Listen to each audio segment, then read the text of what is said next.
¿Qué tal están, señores? Bienvenidos una vez más a la 8 Ávila y comienza un programa más de Ávila es así de natural. Ya lo saben, que no estoy sola, que estoy muy bien acompañada, que me he buscado un colaborador de lujo y que se llama Vicente García. Muy buenas noches. Exactamente, buenas noches. Aquí estamos de nuevo. A ver si la gente nos pone un poquito más en la televisión o hace un poquito más de zapping, porque vaya mes he tenido en el concurso. O sea, he dicho los nombres de Vicente García que no daban pie con bolo. Te han llamado Manolo. O sea, mal vamos. Pero es que a Roberto Ponce tampoco le habían reconocido. Luego ya al final sí entraron un poquito en historia conmigo y ya dijeron, venga, voy a acertar. Y se llevaron un pedazo de premio. No sé si fueron 100 euros, un vale regalo de un supermercado de Ávila.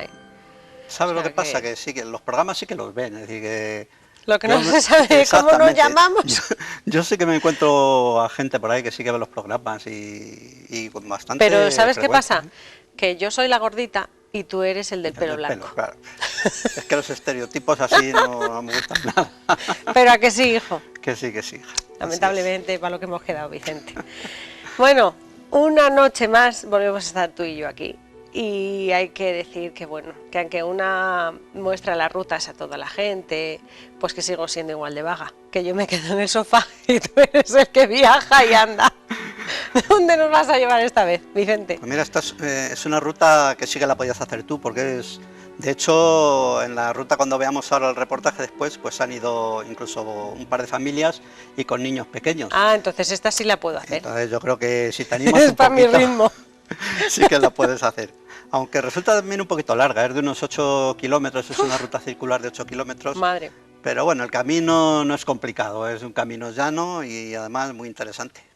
Interesante porque tiene atractivo en esta ocasión. ¿De qué? Pongos un poquito la miel en los labios y cuéntanos algo, Vicente, antes de ver el vídeo. Sí, pues es una ruta, digamos, un poco peculiar, se sale un poquito de las que hacemos normalmente, que vemos, bueno, paisajes, bosques, o vemos algunas plantas, vemos animales. En este caso es una ruta más bien de tipo geológica. Vamos a ver un poquito, pues, además estuvimos muy bien acompañados de un geólogo y nos explicó un poquito las características que hay en un terreno muy cercano a Ávila, unos 25 kilómetros de Ávila. ¿En dirección hacia dónde nos vamos? ¿Para zona de Piedrahita? ¿Para zona de Segovia? ¿Para zona de Salamanca? ¿Para dónde? Bien, has definido bien los puntos. Hombre, puntos geológicos, más o menos una ya va entendiendo un poco. Sí, pues nos vamos a ir por la carretera antigua de Madrid, muy cerquita de Ávila, y yo creo que es mejor que lo descubramos cuando veamos el documental. Pues señores, sin más dilación, ¿qué es lo que vamos a hacer? Mostrarles a todos ustedes el reportaje, pero te voy a dar el honor, que ya que lo has hecho tú y lo has elaborado y has tenido tantas horas, pues da paso tú al vídeo, Vicente. Bueno, pues vamos a ver un documental muy curioso, interesante y que se sale un poquito de los esquemas que estamos haciendo normalmente. Una ruta geológica, también ecológica, porque todo está relacionado y muy interesante. Espero que os guste.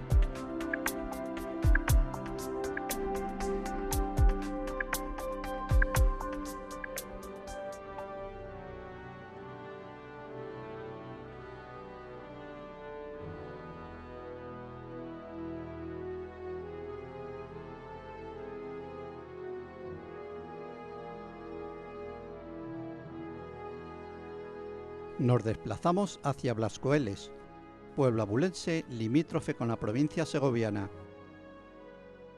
una zona interesante a nivel geológico, que queda patente nada más comenzar nuestra visita, con las primeras casas. Además, hoy contaremos con un experto que nos explicará la geología de la zona.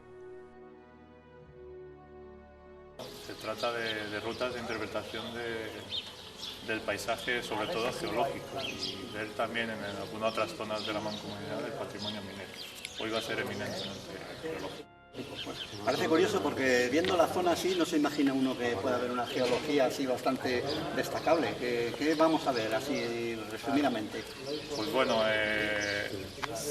sobre todo lo destacable de esta zona es que en los alrededores, sobre todo en la zona que trabajo de la mancomunidad, que incluye algunos municipios de Segovia y esta franja de límite de Segovia y Ávila, pues lo destacable de esta zona es que es el único sitio, y de hecho Blascoeles es el único pueblo que está construido sobre pizarras, y entonces o rocas metamórficas de grado bajo de ese estilo. Gonzalo nos resume lo que veremos durante el recorrido, mientras esperamos al resto de los componentes de la marcha de hoy, organizada por la Mancomunidad Interprovincial Castellana.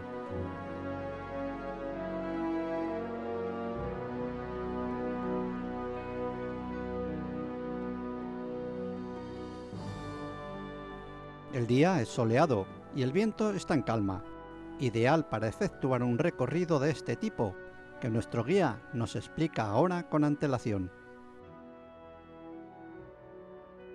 Un esquema amplio de la zona que comprende Madrid y la provincia de Segovia y Ávila, pues de todos esos colores tenemos en el cuadrito. Este rincón tiene una gran geodiversidad.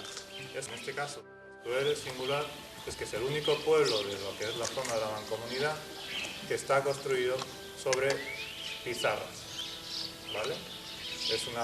Ya todos tenéis en mente la pizarra, y si no, ahora mismo, que ya vamos a echar a andar, la vamos a conocer.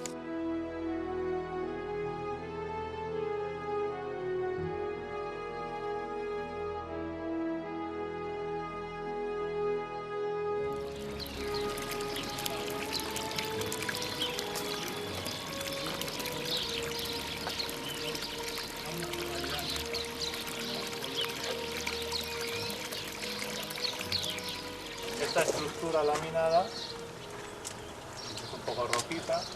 ¿Veis esta estructura laminada? Pues esa estructura responde a la de la pizarra, a la que todos tenemos en mente, de esas rocas estiradas, aplastadas, ¿vale? Y veis sobre todo ese muro que da una tonalidad negra, ¿no?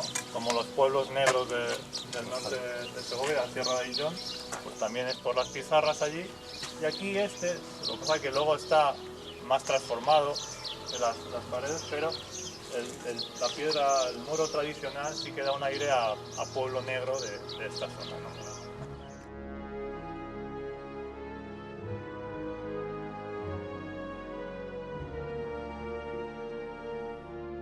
Bloques de pizarra corneana, prensada y fundida por el poder de la naturaleza, componen parte de la estructura de muchas casas tradicionales de Blascoeles.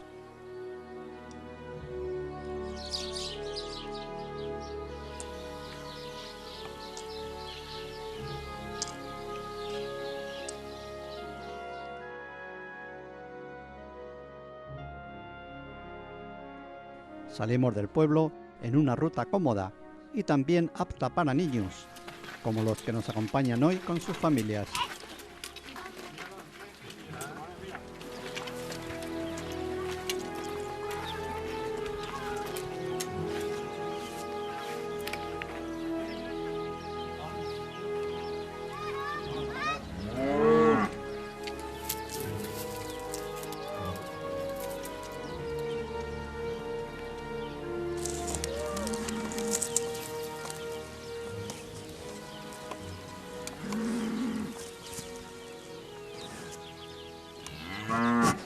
Algunas vacas muestran una gran curiosidad por nuestras cámaras.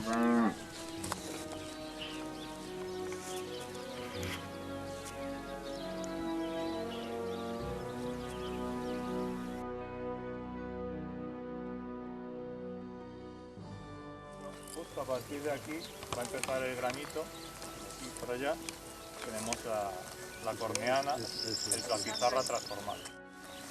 ¿Vale?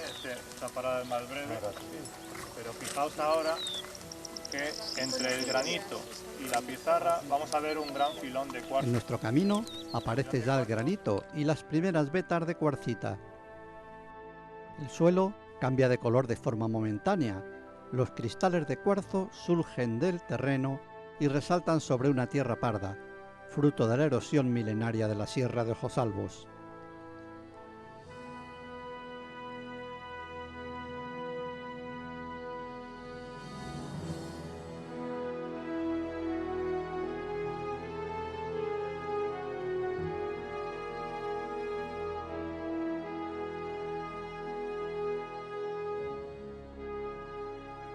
A lo lejos, la importancia de la dehesa y el valor del encinar. Contemplamos la riqueza y los valiosos contrastes de este entorno. En la distancia, podemos ver las cumbres más altas de la Sierra de Gredos, lo que nos indica que estamos a cierta altitud.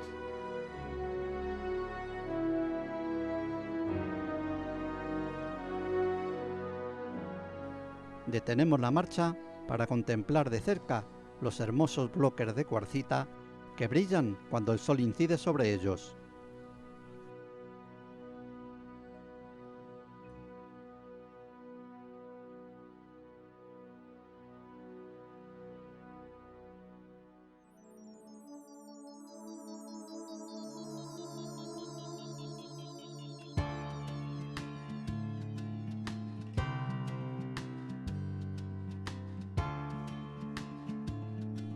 Seguimos caminando y el paisaje se transforma. Contemplamos hermosas tierras rojas que provienen de la erosión de la pizarra y toman ese llamativo color al oxidarse los materiales ferrosos que contienen.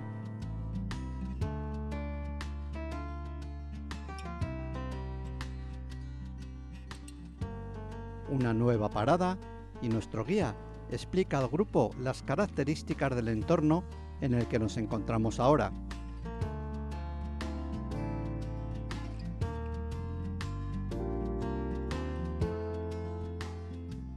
El recorrido total es muy completo y variado, de unos 8 kilómetros aproximadamente. También nos orienta sobre cómo surgieron las cárcavas que tenemos intención de visitar después.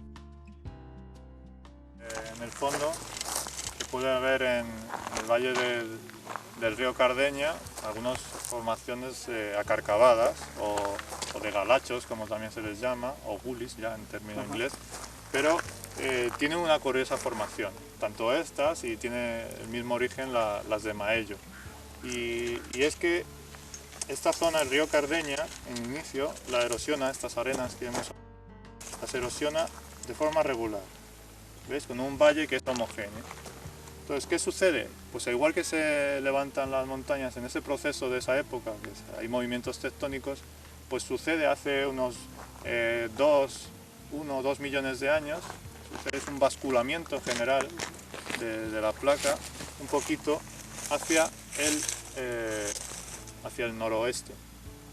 Hacia el noroeste, ¿de acuerdo? Se levanta un poquito, aquí vemos. Sí, que después de la erosión hay un basculamiento también de... Durante la erosión, sigue la erosión, entonces se levanta un poquito y veis que tengo dibujado aquí que, claro, cuando se levanta esto, el río que iba por el centro se va a desviar un poquito hacia un lateral, por ese basculamiento.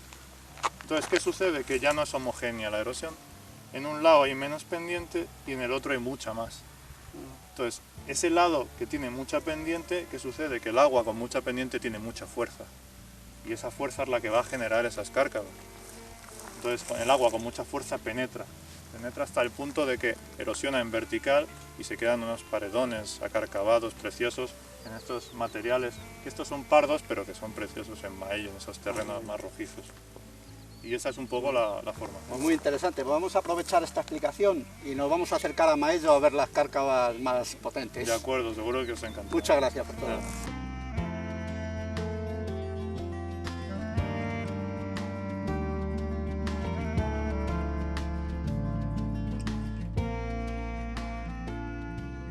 Nos despedimos del entrañable grupo y regresamos a Blascoeles para ir en busca de las laderas de Maello.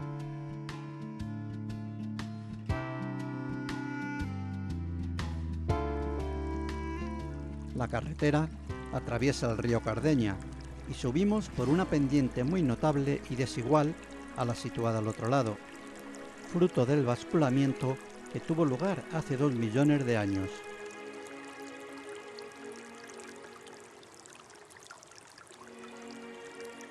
Las aguas del Cardeña se aprecian cristalinas, aunque vemos algún neumático abandonado que estropea este bucólico paisaje.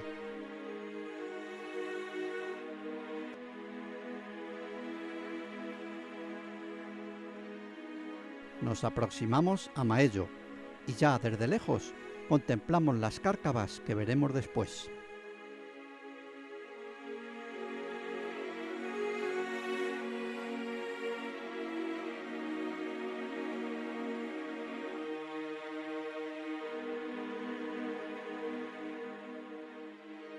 Es destacable su iglesia, sobre la que anida una decena de cigüeñas, en completa consonancia con el patrimonio. Un atractivo enorme y un respeto hacia estas zancudas que deberían copiar otros lugares, incluida la propia capital abulense.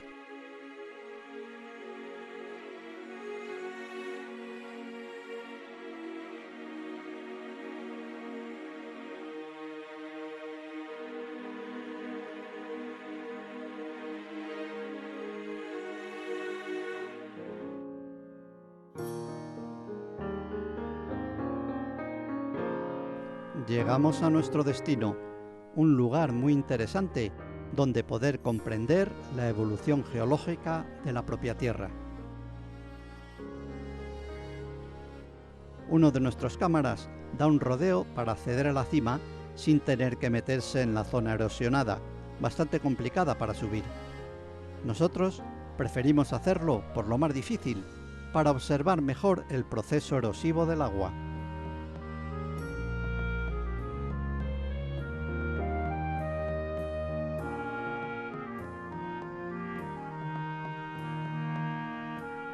A medida que nos acercamos, nos damos cuenta de las dimensiones de estas cárcavas y del trabajo que el agua ha efectuado por aquí a lo largo de los tiempos.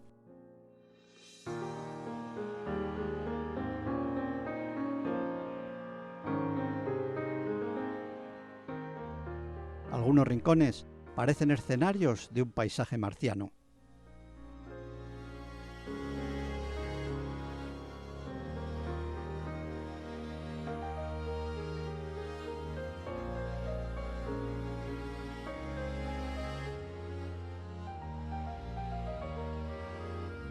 Ascendemos con bastante dificultad por un terreno suelto y resbaladizo, sobre el que ya han crecido algunas plantas y que podría ralentizar el proceso erosivo.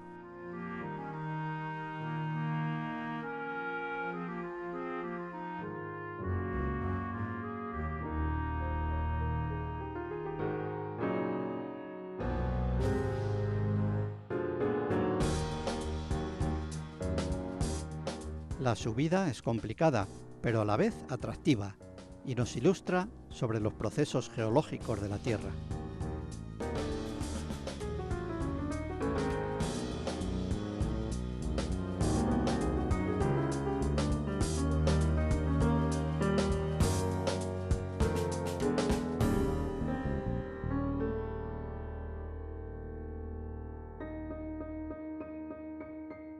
Bajamos hacia el coche por un lugar más apropiado, dando un pequeño rodeo, y mientras caminamos, observamos cómo el agua va dejando al descubierto piedras incrustadas en el material sedimentado.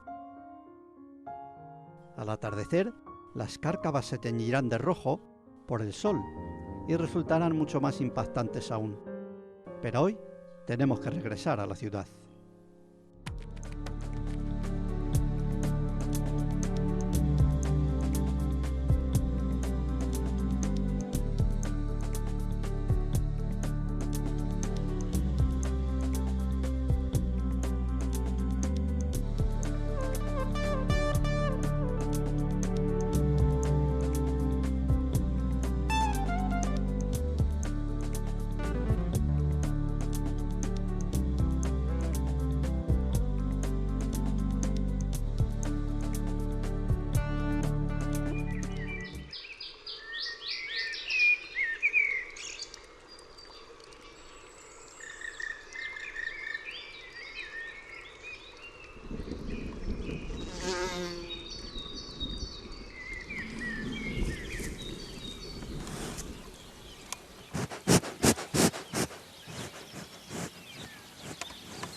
Nacional 110, Blascueles. El nombre es un poquito complicado porque se te va la O, siempre vas a tirar hacia la U, porque todo el mundo lo dice mal. O sea, eso te lo digo yo como Martí Herrero, sí. No hay persona que conozca que lo diga bien, del todo. Y aquí pasa lo mismo, Vicente. Hay que pronunciar despacito y realmente hay pueblos en Ávila que tienen un nombre muy peculiar, que bueno, para los habitantes del pueblo dirán, pero bueno, estáis tontos que no sabéis ni decir el nombre del pueblo. Pues sí, hay algunas veces que estamos un poco tontitos, sí. Y tenemos la lengua un poco traba. Pero bueno, no es porque hayamos dado a la manivela, es porque ya por la noche, señores, y una ya está cansada. Cansada, no sé, pero la familia que os acompañó, o varias familias, porque ahí había más niños, o si es de una, madre de Dios santísima, el pobre padre y pobre madre.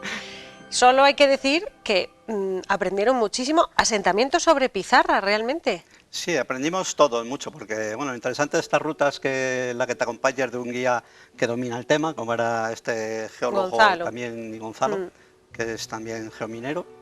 Y aprendimos muchos todos porque, por ejemplo, una de las características de esa zona, todos conocemos la pizarra, sí. Es decir, aquí en Muñico tenemos un afloramiento de pizarra también, pero era una pizarra un poquito especial, es una pizarra mucho más compacta que la que conocemos, pizarra con láminas típicas, mucho más dura, y realmente, bueno, Blascueles está, como él nos decía, asentado sobre terreno pizarroso. Por eso ahí veíamos en las imágenes algunas veces la arena como un tono rojizo. Porque el material ferroso siempre va a tender a ese color, ¿no? Sí, sí, es un fenómeno, según nos comentó Gonzalo también, que se produce por el componente férreo que tiene la pizarra, al descomponerse y al oxidarse, pues da ese color más rojizo a las tierras. Oye, tú, Vicente, has ido al pueblo del que hacen referencia, o que hace referencia tú. ¿El pueblo negro lo llaman o algo así en Segovia? Segovia, me parece. ¿O Segovia? Sí, pues hay que investigar, porque... Oye, también tenemos que conocer territorio y ir más allá de nuestras fronteras. Sí, y lo que es característico y muy curioso también, pues viendo todas estas rutas, digamos, geológicas, es la curiosidad de los pueblos que se asientan en esas zonas, pues cómo los edificios evidentemente aprovechan la materia prima que tienen por allí. Para la arquitectura popular, para las casas, ahí había mezcla de todo realmente. Sí, que resultaba... ¿Has hablado de granito? Sí. Granito, de pizarra, cuarzo y de cuarzo pizarra. También. Y es muy curioso porque incluso veíamos algunas casas que tenían los tres componentes. Estaban hechas las edificaciones con bloques de pizarra, bloques de granito y bloques de cuarzo también. Entonces resultaba un aspecto muy curioso y también muy atractivo a la vez. Bueno, yo les tengo que indicar que, a ver, yo antes del programa muchos días me veo el documental para precisamente documentarme y que no me pille aquí, que me quede en blanco. Pero es que, señor, me queda en blanco y he tenido que tirar de diccionario, de Wikipedia o de como lo quieran llamar ustedes, porque tela marinera. Quien es de letras puras, como yo, que he estudiado latín y cultura griega y cultura clásica, esto de cárcavas a mí me sonaba a chino o a japonés. O incluso a inglés, porque yo de inglés tampoco entiendo mucho. Esto de las cárcavas, a ver, Vicente, que nos lo explicaba Gonzalo en el documental, a ver, ¿es una formación que se hace con el paso del tiempo? ¿Es algo natural? O, a ver, ¿cómo es? Sí, es un fenómeno producido por la erosión natural. Entonces, las cárcavas es normal que existan, lo que pasa es que de las dimensiones que encontramos, por ejemplo, en Blascueles y especialmente en Mayo, pues tiene que darse unas características geológicas como las que se dan allí.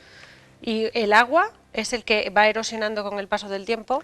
Exactamente. Lo que resulta interesante y curioso es que toda la zona, especialmente la de Blascueles y la de los alrededores, pues está producida, toda esa tierra que hay allí, es la erosión del cerro que hay a nuestras espaldas. Claro. Entonces, con el paso de los años, pero estamos hablando de tiempos geológicos, es decir, que pueden ser miles de años, 2000 años a lo mejor.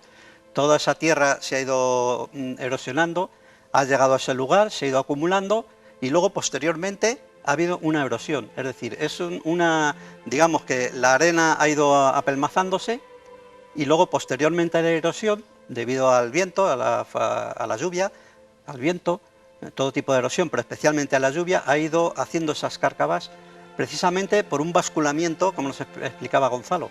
Sí. Es decir, normalmente pues tanto los ríos y arroyos están hechos de forma simétrica, pero ha habido una especie de basculamiento, por lo cual una ladera del río se ha levantado más que otra.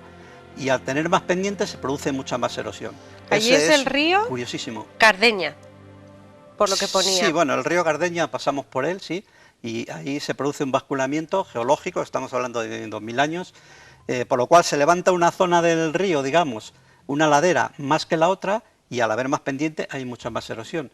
Y entonces la presión del agua... Exactamente, se junta también, que es un terreno, que es arenas pizarrosas, sí, que más arcilloso. el agua, arcillas y pizarras, el agua lo disuelve fácilmente, entonces da lugar a unas cárcavas impresionantes que las tenemos aquí muy cerquita de Ávila, y yo creo que mucha gente ni siquiera conoce la zona esa. Oye, y otra duda que tengo yo. Cuando decías en el reportaje que había pues como más plantas o que había crecido vegetación y que eso iba a permitir que no se siguiera erosionando, entonces, ¿por qué? ¿Eso se va a quedar ya ahí y el agua ya no puede hacer más de forma natural de lo que ha hecho? No, sí, los fenómenos geológicos y erosivos van a lo largo del tiempo. Es como un ciclo, ¿no? Sí, es un ciclo. Las plantas que han crecido ahí, pues bueno, son plantas muy sensibles también, que sí, pueden evitar algo la erosión, pero no van a acabar con ella, ni mucho menos. Pero bueno, con ese apunte lo que yo quería dar importancia es a que las plantas son interesantísimas y la vegetación es muy importante para evitar la erosión. Es decir, que en laderas donde no hay vegetación se van a erosionar muchísimo más que donde hay vegetación. No ha faltado tampoco el tironcillo de orejas habitual que hace Vicente García también en estos documentales, porque en el río que nombraba yo anteriormente, que es el río Cardeña, ojo, porque había una rueda de un vehículo, me ha parecido ver. Sí, sí, una rueda, de un tractor tremenda, que bueno, no sé, se les habrá ido sola la rueda y habrá ido a parar allí. No sé, no me lo puedo explicar, realmente que haya gente que tire las cosas así como así, teniendo tantos contenedores, tantos puntos limpios, tantos lugares a los que poder llevar los residuos. Señores, madre mía, aquí los tironcillos de orejas hay que seguir dándolos, porque ya saben que intentamos hacerlo lo más natural posible y también que cuidemos nuestra naturaleza. Vicente, ¿te parece que hagamos un pequeño alto en el camino, nos relajemos un ratito y luego continuemos, que estén todos los telespectadores pendientes? Pues sí, vamos a hacerlo. Pues señores, vamos a descansar unos minutitos, estén muy atentos a la publicidad, que también de eso vivimos, y a la vuelta les vamos a sorprender, no sé si rompiendo un mito con algunos animales o alguna especie de aquí de Ávila. Les dejo con la intriga hasta ahora.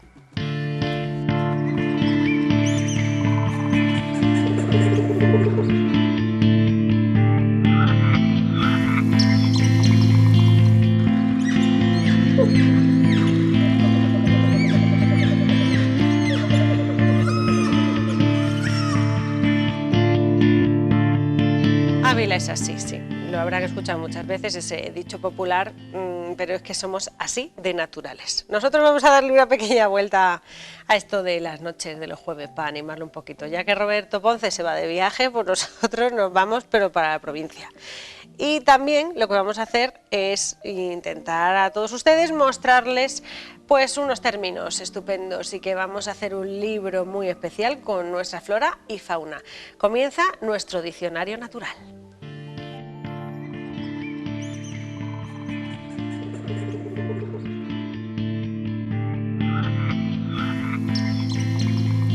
Pero qué monas son nuestras cabeceras. Diccionario natural, que el otro programa ya hicimos de los gorriones, y hoy vamos a hacerlo también de unos habitantes a los que ya nos estamos acostumbrando y mucho, Vicente. ¿De qué vamos a hablar hoy? Pues si hablamos de los gorriones, que están muy unidos aquí a la ciudad y son pequeñitos y regorditos, hoy vamos a hablar de otra especie que es mucho más grande y se ve mucho mejor. Pero bastante grande es, además. Además, para dar más pistas, tiene las patas muy largas y el pico también. Entonces podría ser yo. Ah, no, que las patas largas no. El pico largo algunas veces sí que le tienes, pero no tanto. Algún puntito me tenía que dar algunas veces para no hablar de las cosas que quiero, pero bueno. Señores, que nos vamos aquí a hablar, si quieren, del mundo que tenemos heterogéneo y de lo que quieran, o de filosofía, pero que no, que nos vamos a sentar en nuestra tierra, que vamos a hablar de las cigüeñas. Ahí has estado fina. Vamos a hablar de las cigüeñas, exactamente. Pero no de la cigüeña de los bares. Mira, Javi Rosa, hombre, mándame un beso por lo menos. Pues venga, nos mandamos un beso, pero no vamos a hablar específicamente de ese establecimiento, que no estamos ni en el concurso ni mucho menos.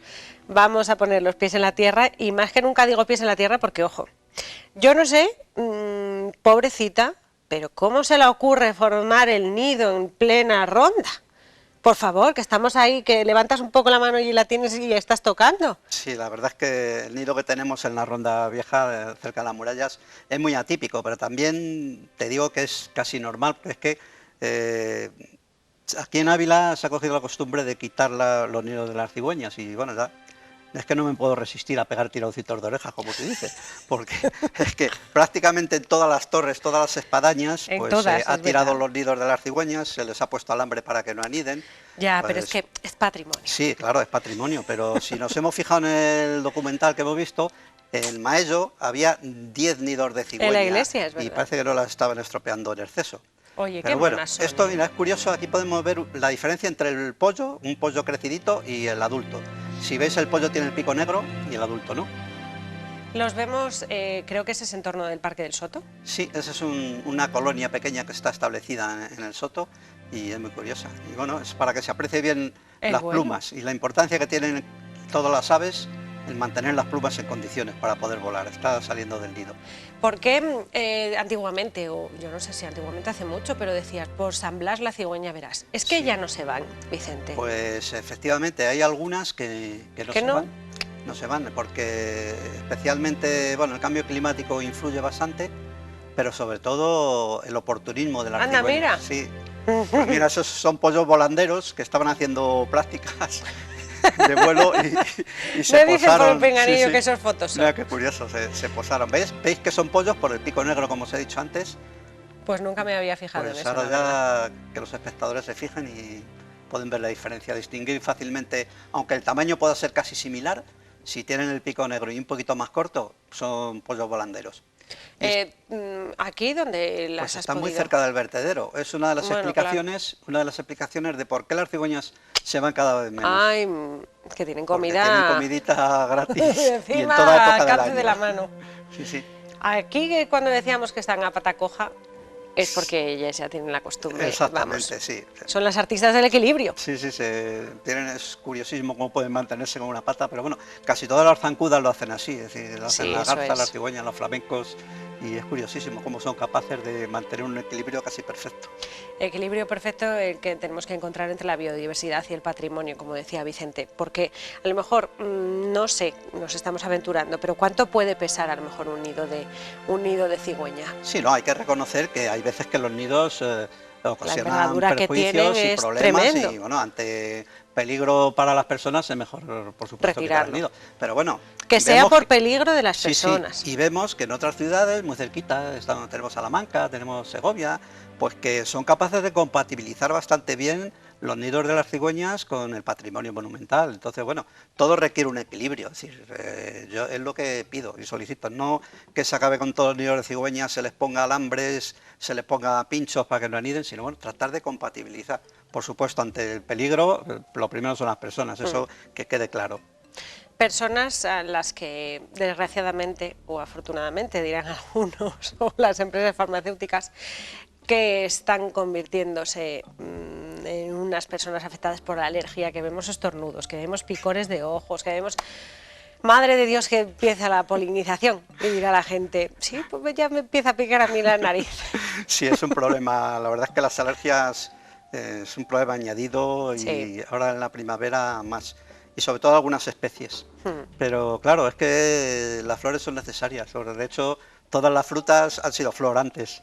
Claro, esto lleva un ciclo vital, entonces lo decían hasta en el Rey León, esto tiene que seguir un ciclo, pues esto es lo mismo. Ciclo que nos vas a explicar a través de esta pedazo de guía, que señores, ¿de qué editoriales? Cuéntanos un poquito, Vicente. Pues es de la editorial Mundiprensa, y ¿qué es lo que decimos aquí siempre? Que traemos libros... Recién sacados. Recientitos. Pues efectivamente. Calentitos. Calentitos. Esto es una guía de polinizadores, de la editorial Mundiprensa, y especialmente de los polinizadores españoles, es decir, más que una guía es una enciclopedia. Es la segunda edición que edita Mundiprensa y está escrito por 3 especialistas, entomólogos y también de flores. Entonces, lo interesante de este libro es que, como el titular indica, pues nos enseña todos los insectos polinizadores que tenemos aquí en España. Pero no solamente los insectos, que es lo interesante también de esta guía, sino también las flores que polinizan. Es decir, que fíjate, es muy especializado el libro, es decir, está dedicado casi exclusivamente, no exclusivamente, sino especialmente para las universidades y estudiosos son cosas más específicas. Sí, y estudiosos en la materia, pero es totalmente asequible a cualquier lector que quiera enterarse de los polinizadores que tenemos en España. Y lo que tienes que saber, bueno, todo el mundo sabe ya que, por ejemplo, sin los polinizadores, pues la mayoría de los frutales no podrían producir fruto. Eso es. Entonces, bueno, como dato curioso, que algunos lo conocerán, pues cuando en Inglaterra empezaron a llegar los primeros colonos, pues sembraban cereales, sembraban frutales y no eran capaces de recoger frutos. Y no sabían el motivo, y se dieron cuenta que es que no había abejas, y tuvieron que importar las abejas, llevar colmenas, y entonces se dieron cuenta que la polinización de estos insectívoros era la que fomentaba los frutales. La floración y todo. Es importantísimo. Ahora mismo, si desaparecieran todos los polinizadores, pues no, es que todo, el trigo, muchísimos cereales, los frutales, no producirían nada. Entonces es importantísimo. Y la gente que quiera saber más de ello, pues Guía de los Polinizadores de España. Es interesantísimo el libro. Yo lo he estado ojeando, no me he dado tiempo a leerlo porque ha llegado hace unos días, pero es curioso. Y otra de las curiosidades que enseña este libro, que no solamente son insectos los polinizadores, sino que bueno, hay algunas aves que polinizan también aquí en España, y curiosamente también algunos reptiles, como algún lagarto en las Canarias, que se sube encima de las flores y es capaz también de polinizar. Madre mía del amor, eso es para otro capítulo, que tiene mucho que decir ya Vicente García. También lo que me ha llamado mucho la atención son las pedazos de imágenes. Cada uno a ver se fija en el campo en el que trabaja, y a ti te habrá pasado lo mismo, que te llama muchísimo la atención. Efectivamente. Pues, efectivamente. Y luego no es fácil tampoco, porque bueno... No es fácil sacar las imágenes de los insectos. Al ser especies muy pequeñas, la mayoría de ellos, porque todos conocemos polinizadores, pues vemos a lo mejor a las abejas, a los abejorros, pero hay insectos muy pequeñitos, de unos milímetros de tamaño prácticamente, y que son capaces también de polinizar especies. Y luego hay insectos muy especializados, es decir, algunos que se especializan en un tipo de flor, pues por ejemplo que tienen un cáliz muy estrecho, entonces solo un tipo de insectos es capaz de meterse dentro para poder polinizarlo. Fíjate, madre mía.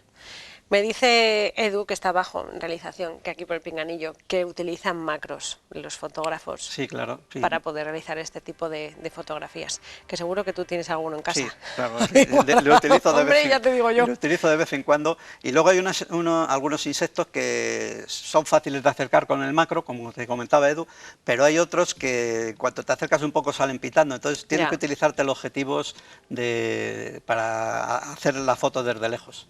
Pues fíjense, señores, vamos a aprender absolutamente de todo, de naturaleza, de flora, de fauna, con nuestro diccionario natural, de fotografía, de tecnología, porque aquí el señor Vicente está, dale que te pego todo el día a las máquinas y entiende muy mucho.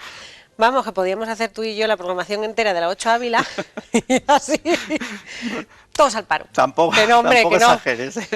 Bueno, Vicente, que yo ante todo tengo que decirte, ante todo el mundo, que siempre es un placer trabajar contigo, que me ayudas en todo lo posible y que si no hicieras tú parte del programa esto no sería posible.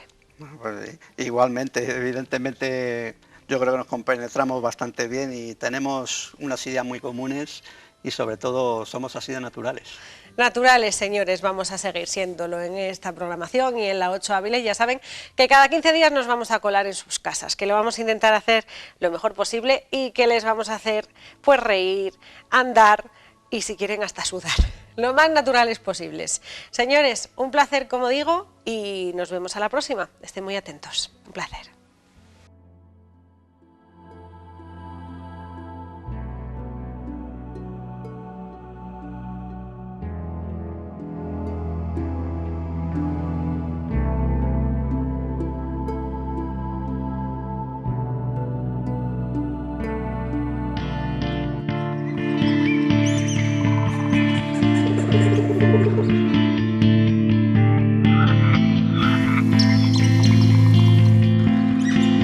Thank you.